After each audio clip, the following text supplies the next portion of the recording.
kan channel min lo like ka subscribe tu sung jok te chunga long thu kan soye kan channel min lo like lowa min la subscribe lo ni chuan khongi min lo like ki min lo subscribe sak mai don ya ole tu na hian football la ro puli tuk mai Lion Ronaldo kom na kan nei don ni ole masain Mizoram mi pui ai win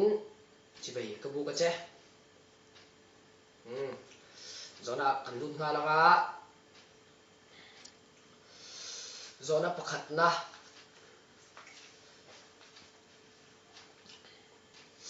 carrier bulletin này nghe carrier bulletin này các phong khang phong pui zona panhina en club ba nghe ilu ve to club a hian kan lu lo khum su zona pathum na ibor but man ding zat nghe ball put man ka pate ta le a u te ka chen te ta te ka bun tri zona palina tan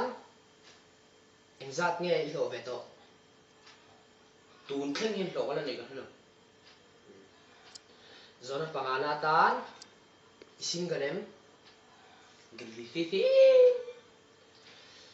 zona parukna Ronaldo le Messi ngai sang vem ngay sang rồi cái anh chuyển viên nào hlo anh gì lẽ zona pasarina mấy che vàng hết chọc về tụi em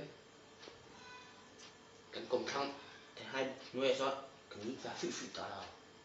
đó đi tập trung zona Pariadna hay tiệm tiền mua đâu thì đã sang hi mình chưa thấy em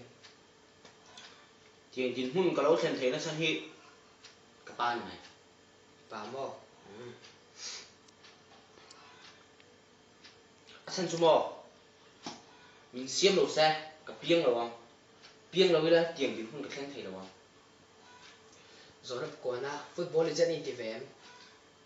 football là chân nhị cây gì đâu chỉ là mò mà sẽ cái chuyện dân gì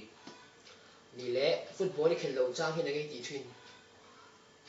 suốt cái nó chuyện hi ni lâu giống ông có mì lề mặc về cái rau túi lâu về yeah đi cầm đủ cái terrain này mà lâu chúng chúng cái mấy hồ rổ nó trong cái can sầu vậy football là mấy con rốn đông mai mì thế đấy ạ ta sẽ bị là là công trình công công đó là mấy con rốn thôi chứ suy thế à đấy ạ cái mấy hồ rổ nó trong hai cái phi sốc sốc cái lỗ can hồ tấp là ăn cầm đôi chân kia cái mà nhìn chút cái mà cái anh đi lâu con có mà đi đó thì anh đi cho con còn về tổ đó đâu chứ do nó mình bùi đấy thu trả đủ tên này về mình vẽ tiếng mình cầm ta cả chuan do nó mình bùi tay hay là tôi trả đủ chưa dù lẽ kia mình thả đà lỗ xe phim kursa này mà